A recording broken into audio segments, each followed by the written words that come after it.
student of improv and a stand-up comic. I'm from Washington State. I'm a native Washingtonian. I don't tan, I rust. So I'm just going to be here this evening. Lee and Steve and Paul have been very supportive in my endeavors of doing stand-up and improv. So I just want to say thank you to them and give a shout out to those guys because they've been very helpful to my cause. So I want to start off by getting us a little bit warmed up. I like to be a little bit interactive. And this is some stuff I learned in doing improv, and it's nice that the room is evenly divided down the middle. So on this side of the room, when I do this, you guys go, ooh. You guys, when you see this, you go, ah. So on the count of three, we're going to practice this for later, okay? We're going to practice on the count of three. 1, 2, 3. Ooh.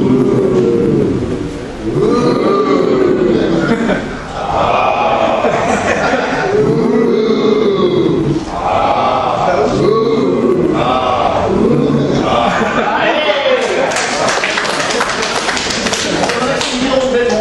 Acquainted with you all, I like to meet the people I'm doing stand-up for. There's only one of me and only one of you. So I would like on the count of 3, if you just shout your name at me and I'll grab whatever I can from that. So on the count of 3, 1, 2, 3. Awesome, it's great to meet you. So the next thing, if you could on the count of 3, give me your favorite color, shout out your favorite color. 1, 2, 3. Excellent. Blah, blah, blah. And so the last thing, so you get a little bit closer, on the count of 3, if you could give me your social security number. So, speaking of colors, it was a great shade that you gave me, whatever that was. So I like to do clean stand-up. And you won't be hearing me doing off-color jokes, especially off-colors like puce, chartreuse, periwinkle.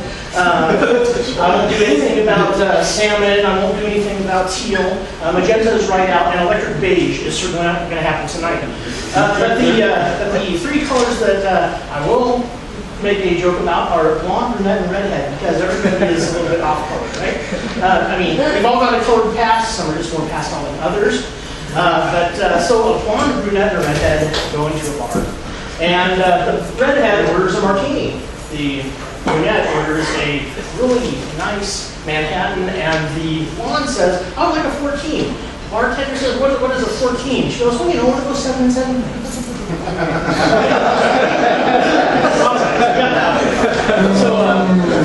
don't know if you guys do the news at all. You guys like get in the news. I like getting my news from Yahoo page when I get online. And there's been some really great stuff in the news lately. I don't know if you knew that FedEx and UPS are hooking up, and they're going to call their Never Fed Up. And are you guys familiar with a Gucci brand? They make high-end bags and accessories and things. They sell them at places like Neiman Marcus and Macy's and whatnot. Well, they're getting into making an adhesive, and their target market is mothers of preschool, kindergarten, and first graders, and they're going to call their new adhesive Gucci Goo. And I don't know if you guys have heard of the new Barbie that's coming out. The new Barbie coming out, it's the divorce Barbie. She comes with all the Ken's stuff. You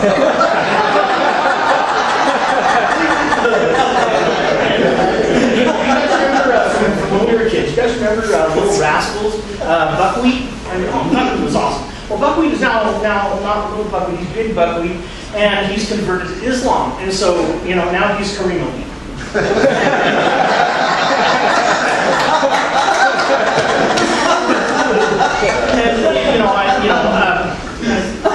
Keeping this on the light side, drugs are a big thing in the news, especially, we've always had legalized substances, things like caffeine and sugar. You got a Coca-Cola, you got caffeine, you got a cup of coffee, you got caffeine.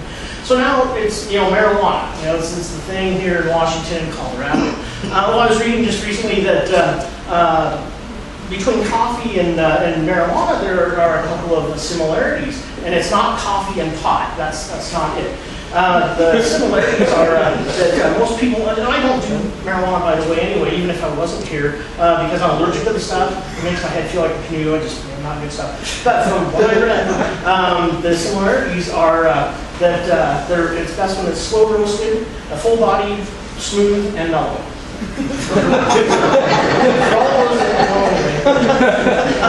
A friend of mine, oh, by the way, do you guys know why a roach clip is called a roach clip?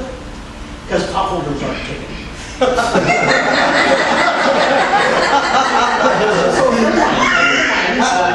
Is going down to the Maritime Heritage Park the other day. You know, there's a lot of unsavory stuff happens. There's a lot of seedy characters. And he ran into a friend of his who was a drug dealer. He bought a pair of shoes off of him. Didn't know what they were laced with because he put them on when he was tripping balls all day.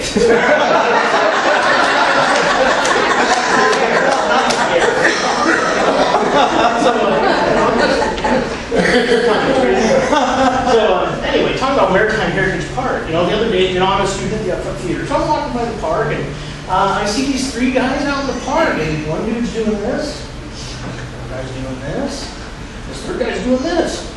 This officer comes up, he's on his bicycle, and he says, the first guy, sir, what are you doing? He says, I'm putting clouds in the air. Okay, benign activity, that's okay. Says to the next guy, what are you doing? Well, I'm taking clouds out of the air. Okay, that's fair enough. Says to the third guy, sir, what are you doing? He says, wait on those two trees, I'm getting the hell out of here.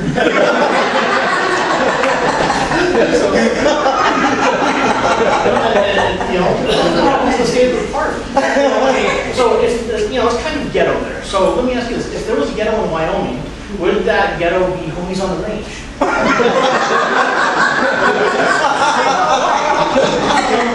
been a drummer perfectionist for 34 years. I've been out of the music scene for a while. I still play a little bit here and there. But I'm getting back into the music scene. I'm going to be doing my own brand of music. I'm going to take two American icons in music. I'm going to take country and rap, and I'm going to make crap.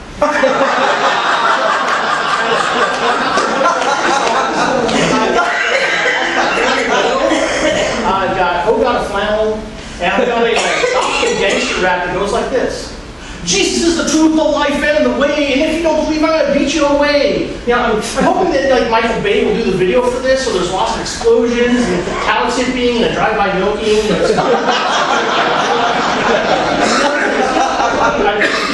I really love various types of music, and I have an affinity for classical, you know, like cello and bass and violins, viola, things like that. And I think we could, you know, really go with the classical format of music and tie it in with more modern types of music. Like, for instance, if you had classical and rap, you'd have clap.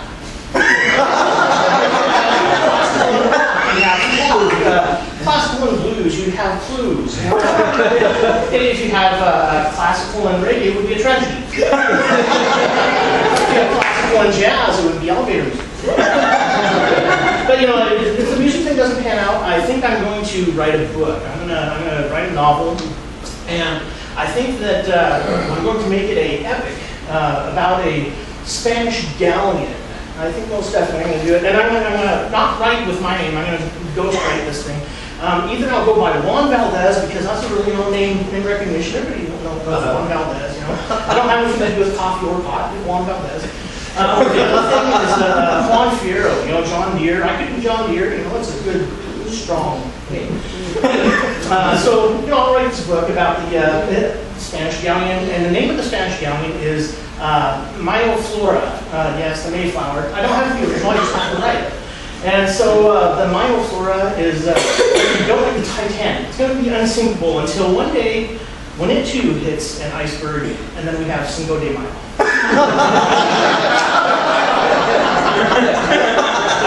You know, going back to the news thing, I don't know if you guys heard there were reports that guys they drowned recently with the case of Cuatro Cinco.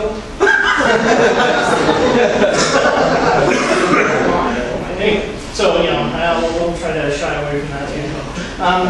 You know, I was reading this article on peace. You know, this is iconically, you know, our symbol for peace, right? So you got peace, and if you have two, you got total peace. Now, the things you can do with peace is excellent. This is all pieced together. If you're Blaine, you got the peace arch.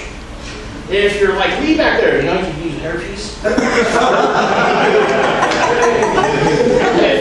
If you have peace of mind, and if you're really doing it, you have total peace of mind. Give someone a piece of your mind. You got a watch, you got a timepiece. Yeah. Oh, if you're Italian, you can be pieced off, or you can be totally pieced off. If you're cop, you can have a side piece. If you got a really great lover, you can have a piece. Oh, never mind.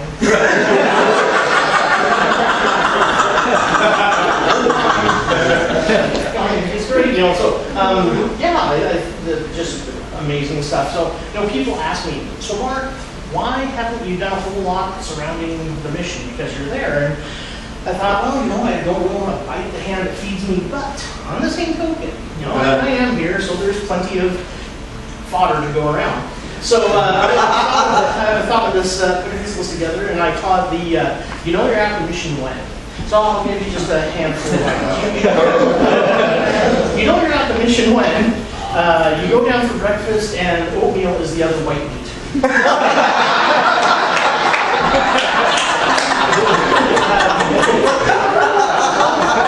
know you're at the mission when you get your meal, and you can describe the contents on the plate, but you don't know really what to call them. You know you're at the mission when you've got a room full of people like this, and you've got a full set of teeth. You know you're at the mission when the police officer and the aid car double as a taxi. You know you're at the mission when people are asking for a smoke while everybody is smoking and no one has them. You know you're at the mission when people are asking for change from people that don't have change because nobody has change. You also know you're at the mission when, oh, never mind. But anyway, you know, so you know, I have to read this to you. I was going to do this earlier. Or not earlier, but I stuff earlier. This is awesome. Now, I don't know if you guys have ever noticed, but on the meal tickets, there is a little verse that says Deuteronomy 23:12. Has anybody ever read that? You guys read that? Oh, you'll love this. This is very apropos. So, think about the things I just mentioned about mealtime. Right? So, because it is on the meal ticket, it says, 6 days shall you work, but on the 7th day you shall rest. And, oh wait, no, that's not the right one. Ah, that's because it's Exodus. I need to whoops. So, edit. We will edit this one. Then we edit that out. So, I thought that was wrong when I looked at it earlier. So, 12. You shall have a place outside the camp, and you shall go out to it. You shall have a trowel with your tools, and when you sit down outside, you shall dig a hole with it, and cover up your rocks in the midst of your camp, and delivers you, and to give up your enemies before you. Therefore, the camp must be holy, so that you may not see anything indecent among you, and turn away from you. So anyway, you know, it's like, yeah, it's kind of interesting that that particular verse would be for the meal ticket. You know, go outside the camp and do the do. You know, it's like anyway. So I thought that was interesting. Justin put that on there, and yeah, Lee had asked me to do something biblical, so that was had to do it because it was there. You know? So it's interesting. I'm a pretty straight man. I'm not gay whatsoever. And, you know, I find it interesting that I have gay friends, and they're very much into the gay pride thing. Well, you know, I kind of am on the reverse of that. I think I'm probably the only one that's a part of the straight pride movement. You know, I'm very straight, and I'm very proud of it.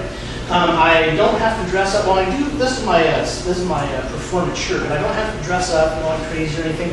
But check this out. I think I'm going to formulate the straight pride parade, and it's going to look something like this. You know, like this. There it is. I'm bringing you the very first straight pride parade.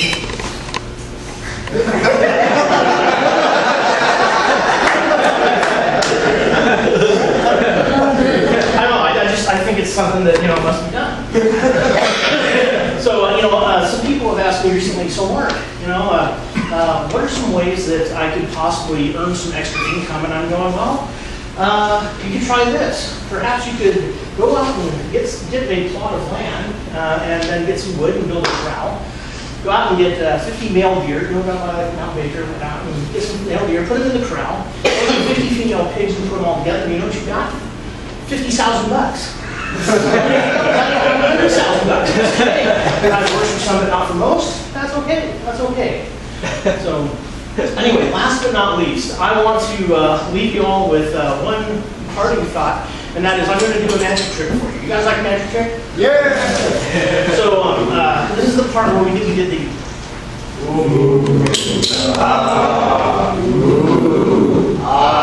Okay.